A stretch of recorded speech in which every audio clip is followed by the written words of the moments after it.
माननीय सोनिया जी ने मुझे अप्रैल महीने में ही बुलाया था, हम उनसे मिल चुके हैं। अभी लंच पर उन्होंने विभिन्न पार्टियों को आमंत्रित किया था और हम लोगों की पार्टी की तरफ से हमारे पूर्व राष्ट्रीय अध्यक्ष शरद यादव जी गए। वो नहीं जाने की बात नहीं है, ये उसको कहिए मिस इंटरप्रिटेशन। हमारे कोई व्यक्तिगत रूप से जाने न जाने की बात नहीं थी। बात है विभिन्न दलों को उन्होंने आमंत्रित किया और हमारे दल से भी प्रारंभ से ही बता दिया था। 4-5 दिन पहले ही अहमद पटेल जी का फोन आया था, उसमें बता दिया था कि जरूर जाएंगे, शरद जी जाएंगे और शरद जी गए भी हैं। तो ये बात है। और लंच पर उन्होंने बुलाया था, चर्चा की है और आपस में लंच पर सब लोग मिले हैं, सब पार्टी के लोग हैं, लेफ्ट पार्टीज के लोग, सारे पार्टी के लोग, रीजनल पार्टी के लोग, कई अनेक पार्टी के लोग को उन्होंने आमंत्रित किया। इसमें कई पार्टियां हैं तो सब लोग गए हैं। तो ये जो हम देख रहे हैं कल से, तो ये मिस इंटरप्रिटेशन छोड़कर और कुछ नहीं। हमारी पार्टी की तरफ से शरद जी उसमें शामिल हुए हैं और पहले ही से तय था हमारी पार्टी कि वो जाएंगे और हमारी मुलाकात और हमारी बातचीत पहले हो चुकी है जिन विषयों की बात आप कर रहे हैं। लेकिन प्रधानमंत्री के साथ कल आपकी मुलाकात होने वाली है 24 घंटे बाद। कल मॉरिशस के प्रधानमंत्री के सम्मान में दिन का भोज आयोजित है। प्रधानमंत्री जी की तरफ से उसमें मुझे आमंत्रित किया गया है और मैं उसमें शामिल होऊंगा, क्योंकि मॉरिशस के प्रधानमंत्री के सम्मान में। और आप जानते हैं कि मॉरिशस के साथ बिहार का जो एक भावनात्मक लगाव है, आज भी मॉरिशस में जितनी आबादी है उसकी 52% आबादी के लोगों का मूल बिहार है। बिहारी मूल के ही लोग 52% वहां हैं और वहां के पहले भी प्रधानमंत्री, अभी के भी प्रधानमंत्री बिहारी मूल के हैं, बिहार मूल के, आपको सबको मालूम है। तो उस अवसर पर उन्होंने बुलाया, हम जा रहे हैं और जब उनसे मिलने जा रहे हैं तो हमने उनसे आग्रह किया है कि लंच के बाद कुछ देर के लिए मिलेंगे। हमने पत्र भी आज भेज दिया है।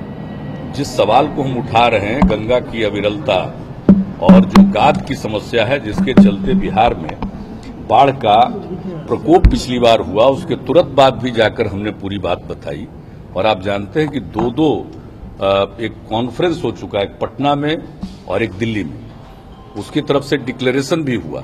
तो इन सब चीजों के मद्देनजर और जो हमने अनुरोध किया था, एक कमेटी ने बहुत सारे गाद की समस्याओं को देखा है, चितले कमेटी ने उस पर अपनी राय दी है, लेकिन कमेटी ने स्थल का निरीक्षण नहीं किया, लेकिन फिर भी उन्होंने गाद की समस्या की बात की।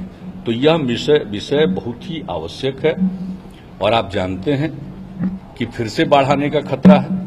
तो वैसी परिस्थिति में हम ये चाहते हैं कि गाद प्रबंधन के बारे में एक राष्ट्रीय नीति बने और फिर इसी बीच में जो नेशनल वाटरवे नंबर 1 है उसके हिसाब से बहुत सारा जगहों पर ड्रेजिंग कर रहे हैं। अब हम बार बार कह रहे हैं और इनलैंड वाटरवे अथॉरिटी के लोग आए थे, उनका प्रेजेंटेशन भी हमने देखा और उनको हमने भेजा कि आप एक बार देख लीजिए, आप जिस आधार पर आपने योजना बनाई है वो स्थल पर आधारित नहीं है। आपने इसके बारे में जो अनुभव है देश के दूसरे हिस्सों में भी या विदेश में, उसके आधार पर किया है। जो गंगा नदी की खासियत है, इसमें जो सिल्ट की समस्या है, इसको ध्यान में रखकर नहीं किया है। और हम बार बार बता रहे हैं कि आप अगर ड्रेजिंग करके वाटरवे बनाइएगा, लेकिन अगले साल वह ध्वस्त हो जाएगा।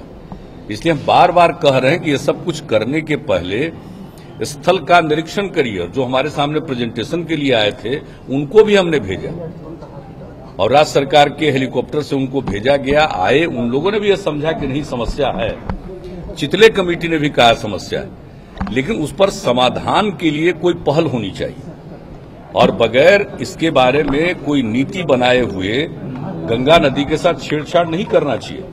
हम सिल्ट को हटाने की बात नहीं कर रहे हैं। सिल्ट मैनेजमेंट का मतलब है जो पर्यावरण के खिलाफ न हो। अब तक जो सिल्ट है वो पानी के बहाव के साथ सिल्ट बहता था। अब वो बहाव ऊपर में कई बांध ये बनने, बैराज और डैम बनने के कारण वो रुका और नीचे फरक्का के चलते अवरुद्ध हो गया है और सिल्ट डिपॉजिट होता जा रहा है। गंगा नदी की गहराई घटती जा रही है।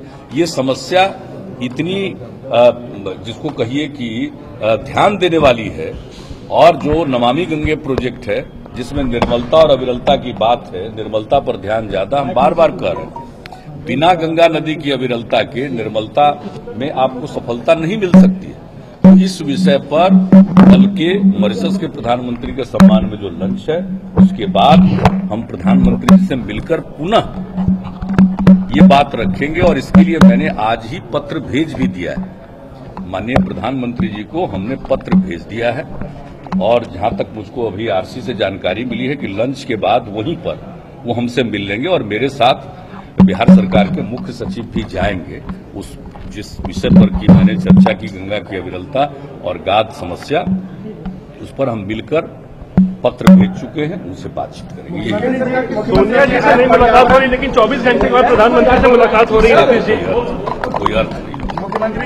एक पॉलिटिकल है जिसमें मेरी पार्टी शामिल है, और ये बिल्कुल राज्य का विषय है, ये स्टेट का विषय। हम राज्य के मुख्यमंत्री के रूप में अगर आमंत्रण मिलता है, और पहले भी मिलता रहा, यूपीए की सरकार के समय भी अनेक अवसरों पर जब आमंत्रण मिला, हम गए हैं। जापान के प्रधानमंत्री के लिए डिनर का आयोजन था, प्रधानमंत्री जी का गए थे। तो इस प्रकार के कार्यक्रमों में मिलता है। जिस राज्य से संबंधित कोई मामले रहते हैं, जिस राज्य से संबंधित उस देश का लगाव होता है, तो इस तरह की परंपरा है केंद्र में। तो एक मुख्यमंत्री की हैसियत से मुझे जाना है, मेरे ऊपर ये जिम्मेवारी है। जब जा रहे हैं तो हम अवसर का सदुपयोग करेंगे। पत्र भी भेज दिया है, कल फिर एम्फेसाइज करेंगे। मेरा काम है अपनी बात को बार बार उठाना, और बाकी तो केंद्र सरकार के हाथ में है। और मुझे इस बात की आशंका है कि इस बार फिर कहीं उत्तराखंड, उत्तर प्रदेश में वर्षा, और बाकी तो केंद्र सरकार के हाथ में है। और मुझे इस बात की आशंका है कि इस बार फिर कहीं उत्तराखंड, उत्तर प्रदेश में वर्षा हुई ज्यादा, तो फिर तो बाढ़ आई जाएगी। और अगर मध्य प्रदेश में हुआ तो सोन में भी उफान आएगा। नेपाल में होगा तो उत्तर बिहार की जितनी नदियां हैं वो आप जानते ही हैं, सब नेपाल से निकलती है, गंडक हो, कोसी हो, तो फिर ये स्थिति उत्पन्न हो सकती है। इसलिए समय के पूर्व, और हम आग्रह करने वाले हैं कि इस बार मानसून के पहले, यानी 10 जून के पहले एक्सपर्ट्स की टीम गाद की समस्या को देख ले। तो इसलिए हम जा रहे हैं, एम्फेसाइज करने।